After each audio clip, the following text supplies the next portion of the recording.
15ನೇ question I will tell it you. 15ನೇ question ನೋಡ್ರಪ್ಪ.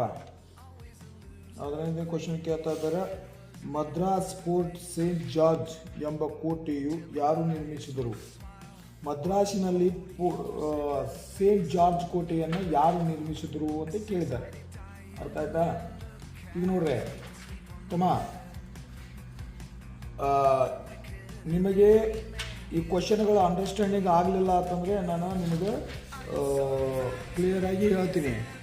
ಒಂದು SSC GB ಬೇಕಾದಂಥ ಕ್ವಶನ್ಗಳಿಗೆ ಇಂಪಾರ್ಟೆಂಟ್ ಕ್ವಶನ್ಗಳು ಐ ಹೋಪ್ 100% ಈ ಏನು Basavaraj ತೆಗೆದಿದ್ದಾರಲ್ಲ question, 50 questions.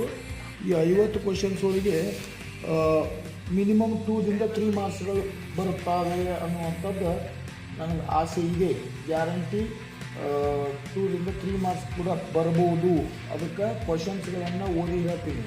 So first question, 1ನೇ John ಅನ್ನೋನು ಭಾರತಕ್ಕೆ ಜಲಮಾರ್ಗವನ್ನು ಕಂಡುಹಿಡಿಯಲು ಯಾರನ್ನು ಕಳಿಸಿದನು ಅಂತೇಳಿ henry, Vasco da Gama, Columbus, ಬರ್ತಲೋಮಿಯಾ Dias ಮತ್ತು ಈ ರೀತಿಯಾಗಿ 4 ಆಪ್ಷನ್ಗಳನ್ನು ಕೊಟ್ಟಿದ್ದಾರೆ. ನೆಕ್ಸ್ಟ್ 2ನೇ ಕ್ವಶನ್ನು, ವಾಸ್ಕೋ ಡಿ ಗಾಮ ಭಾರತಕ್ಕೆ ಬಂದ ವರ್ಷ ಯಾವುದಾಗಿತ್ತು ಅಂತ ಕೇಳಿದ್ದಾರೆ. 1498, 1598, 1698, 1798. ನೋಡ್ತೀವಿ. ವಾಸ್ಕೋ ಡಿ ಗಾಮ ಭಾರತಕ್ಕೆ ಮೊದಲು ಬಂದ ಸ್ಥಳ ಯಾವುದು ಅಂತ ಕೇಳಿದ್ದಾರೆ. ಸೊ ವಾಸ್ಕೋ ಡಿ ಗಾಮ ಭಾರತಕ್ಕೆ ಬಂದ ಮೊದಲ ಸ್ಥಳದ ಕೆಳಗಡೆ ಕೊಟ್ಟಿದ್ದಾರೆ. ಯಾವಪ್ಪ ಅಂತಂದರೆ ಕೊಚ್ಚಿ ಕೊಟ್ಟಿದ್ದಾರೆ, ಕನ್ಯಾಕುಮಾರಿ ಕೊಟ್ಟಿದ್ದಾರೆ, ಕಲ್ಲಿಕೋಟೆ ಕೊಟ್ಟಿದ್ದಾರೆ, ಲಕ್ಷದ್ವೀಪವನ್ನು ಕೊಟ್ಟಿದ್ದಾರೆ. ನೆಕ್ಸ್ಟು ಭಾರತಕ್ಕೆ ಬಂದ ಮೊದಲ ಯುರೋಪಿಯನ್ನರು ಯಾರು ಅಂತ ಕೇಳಿದ್ದಾರೆ. ಪೋರ್ಚುಗೀಸರು ಕೊಟ್ಟಿದ್ದಾರೆ, ಬ್ರಿಟಿಷರು ಕೊಟ್ಟಿದ್ದಾರೆ, ಫ್ರೆಂಚರು ಕೊಟ್ಟಿದ್ದಾರೆ, ಡಚ್ಚರು ಕೊಟ್ಟಿದ್ದಾರೆ. ನೆಕ್ಸ್ಟು ಕಾನ್ಸ್ಟಂಟಿನೋಪಾಲ್ ಅಂದರೆ ಈಗಿನ ಯಾವ ಹೆಸರಿಂದ ಕಾನ್ಸ್ಟಂಟಿನೋಪಾಲನ್ನು ಕರೀತಾರೋ ಅಂತ ಕೇಳಿದ್ದಾರೆ.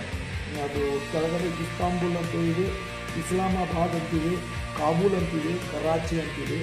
ನೆಕ್ಸ್ಟು 6ನೇ ಕ್ವಶನು, ವೆಸ್ಟ್ ಇಂಡಿಯಾ ಡ್ಯಾಶ್ ಅಮೇರಿಕಾವನ್ನು ಸಂಶೋಧನೆ ಮಾಡುವಂಥ ವ್ಯಕ್ತಿ ಯಾರು ಅಂತ ಕೇಳಿದ್ದಾರೆ.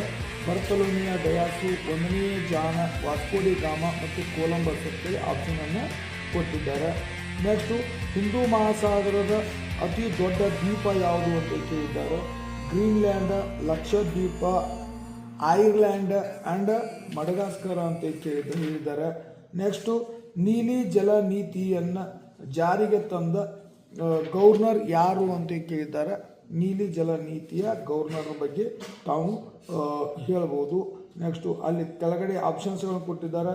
ಅಲ್ಫಾನ್ಸೋ ಡಿ ಅಲ್ಬುಕರ್ಕ್ ಅಂತ ಕೊಟ್ಟಿದ್ದಾರೆ, ಫ್ರಾನ್ಸಿಸ್ ಡಿ ಅಲ್ಮೇಡಾ ಅಂತ ಕೊಟ್ಟಿದ್ದಾರೆ.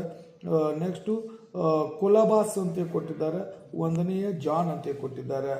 ನೆಕ್ಸ್ಟು 9ನೇ ಕ್ವಶನು, 1509ರಲ್ಲಿ ಭಾರತಕ್ಕೆ ಗವರ್ನರ್ ಆಗಿ ಆಗಮಿಸಿದ ಭಾರತದಲ್ಲಿ ನಿಜವಾದ ವಸಾಹತುಗಳ ಸ್ಥಾಪಕ ಎಂದು ಕರೆಯಲ್ಪಡುವ ಪೋರ್ಚುಗೀಸರ ಗವರ್ನರ್ ಯಾರು ಅಂತ ಕೇಳಿದ್ದಾರೆ. ಇಲ್ಲಿ ಆಪ್ಷನ್ಸ್ಗಳು ಕೊಡ್ತಾ ಇದ್ದಾರೆ.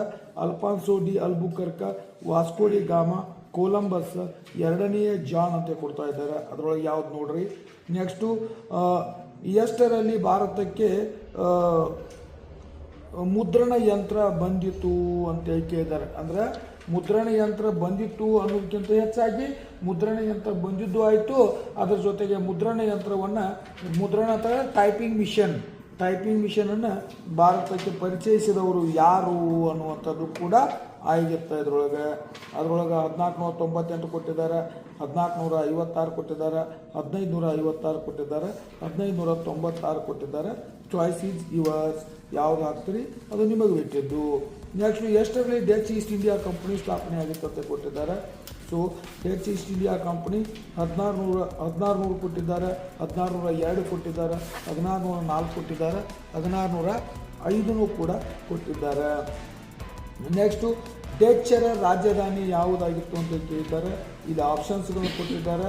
ಪುಲಿಕಾತ್ ಅಂತ ಕೊಡ್ತಾರೆ, ಕಲ್ಕತ್ತಾ ಅಂತ ಕೊಡ್ತಾರೆ, ಚೆನ್ನೈ ಅಂತ ಕೊಡ್ತಾರೆ, ನೆಕ್ಸ್ಟು ದೆಹಲಿ ಅಂತ ಕೊಟ್ಟಿದ್ದಾರೆ. ಅದರೊಳಗೆ ಆಪ್ಷನ್ಸ್ ಯಾವ್ದು ನೋಡಿ ನೀವು ಕರೆಕ್ಟಾಗಿ ಟಿಕ್ ಹಾಕ್ಬೋದು.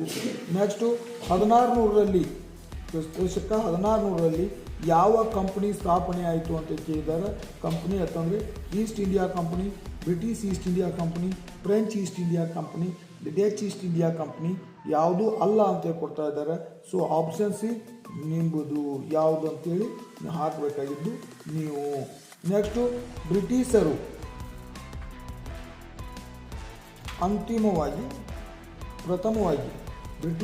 ಪ್ರಥಮವಾಗಿ ತಮ್ಮ ವ್ಯಾಪಾರವನ್ನು ಆರಂಭಿಸಿದ ಸ್ಥಳ ಅಂತ ಕೇಳ್ತಾ ಇದ್ದಾರೆ. ಕಲ್ಕತ್ತಾ, ದೆಹಲಿ, ಮುಂಬೈ, ಸೂರತ್ ಅಂತ ಕೊಡ್ತಾ ಇದ್ದಾರೆ. ಆಪ್ಷನ್ಸ್ಗಳನ್ನು ನೀವು ನೋಡಬಹುದು. ಇದನ್ನು ಬನ್ನಿ